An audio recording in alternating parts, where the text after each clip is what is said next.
প্রশংসা ও প্রোপাগান্ডা এটা যদিও আমি এই মুহূর্তে দাঁড়িয়ে রয়েছি মুম্বাইয়ের এক বিখ্যাত বিচের সামনে জুহু বিচ, তবু এটা মুম্বাই নিয়ে নয়। মুম্বাইয়ের কিছু ভালো জিনিস দেখলাম, মন্দ জিনিস দেখলাম, সেটা নিয়ে পরে কখনো আলোচনা করব।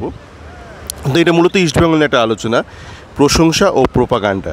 তো আমি দেখছি যে আমার আগে যে অডিওটা ছিল ওই গোল্ডেন লুচি, সেটা দেখলাম সেটা নিয়ে অনেকে শুনেছেন, আবার অনেকে খুব খারাপ লেগেছে তাদের, তারা অনেক কিছু মন্তব্য করেছেন। তার মধ্যে কিছু মন্তব্যর এসেন্সটা হচ্ছে যে আপনার এই প্রোপাগান্ডা শুনে বিষ্ণুর কিছু ছেড়া যাবে না করছেন। ওই যেমন বলে না যে আমাদের একটা কথাই আছে যে শকুনের অভিশাপে গরু মরে না। না, শকুনের একদম সত্যি কথা, কিন্তু আপনার কেন মনে হচ্ছে যে আমি প্রোপাগান্ডা করছি? আপনি যখন বিষ্ণুর প্রশংসা করছেন সেটা প্রশংসা, আর আমি যখন বিষ্ণুর নিন্দা করছি সেটা প্রোপাগান্ডা। কেন ভেবেছেন, কেন এই কথাটা বলছেন?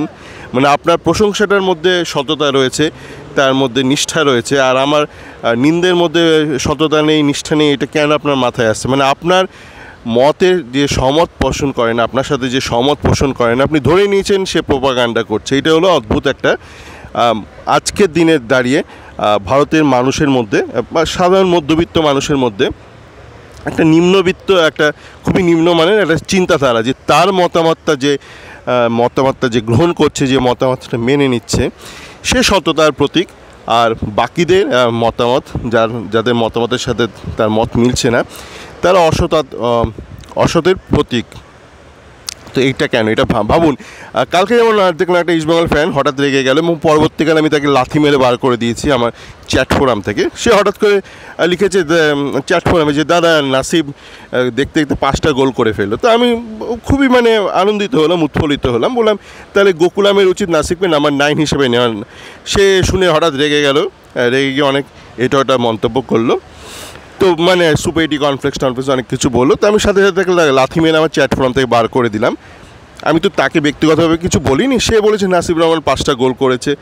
জানি না সে কেন রেগে গেল।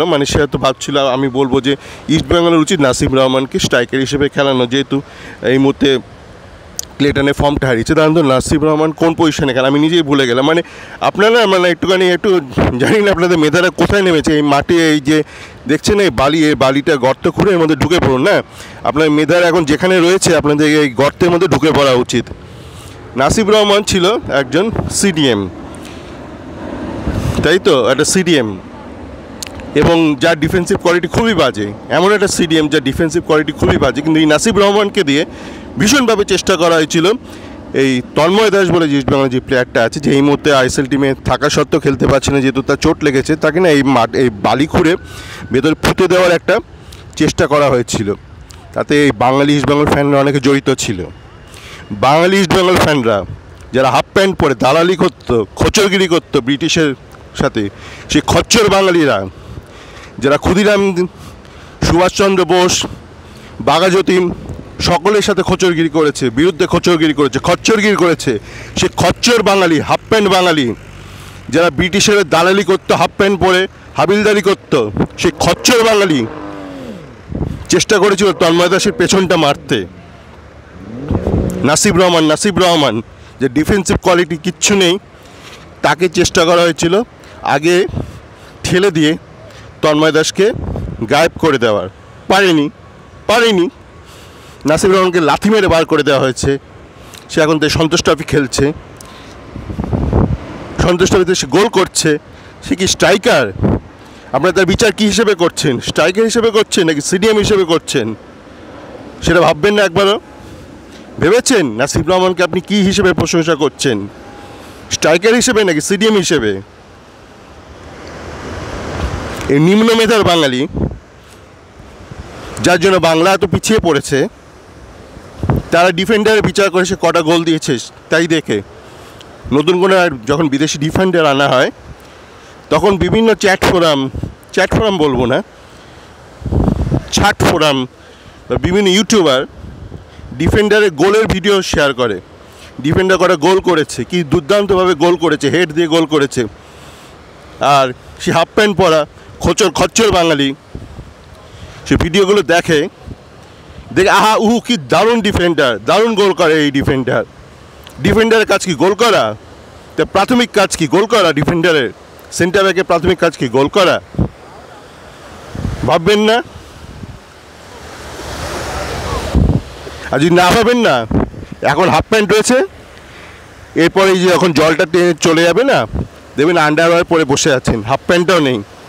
ব্রিটিশে আমার হাফ প্যান্টটা ছিল, এই স্রোত যখন পেছন দিকে যাবে আপনার প্যান্টটাও কেড়ে নেবে, দেখবেন আন্ডারওয়্যার পরে আছেন। আর সবশেষে দেখবেন এই আন্ডারওয়্যারটা না এখানে মাটির বালির নিচে চলে গেছে, আপনি নগ্ন হয়ে বসে আছেন। সকলে ভালো থাকবেন, মাথাটা খুলুন।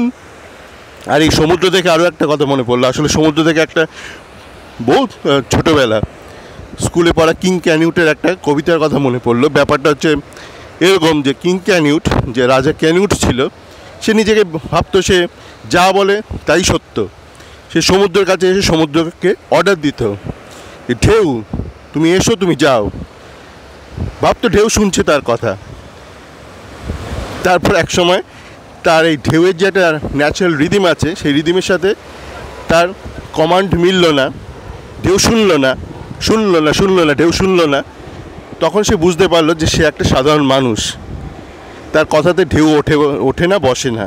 তো আপনার কথাতেও নাসিব রহমান স্ট্রাইকার হয়ে যাবে না, আপনার কথাতেও আপনার বিষ্ণু খেলা শিখবে না, খেলাটাও জানে না, খেলাটাকে শিখতে বলুন। আরও যে টেকনিক্যাল ত্রুটিগুলো আছে সেগুলো ওভারনাইট যাবে না। কানাই যেমন হঠাৎ করে দু চোখ পায় না, খোড়াই যেমন হঠাৎ করে দুপা পায় না, বিষ্ণুও হঠাৎ করে ওর টেকনিক্যাল ত্রুটিগুলো থেকে শুধরে বেরোতে পারবে না। সকলে ভালো থাকবেন।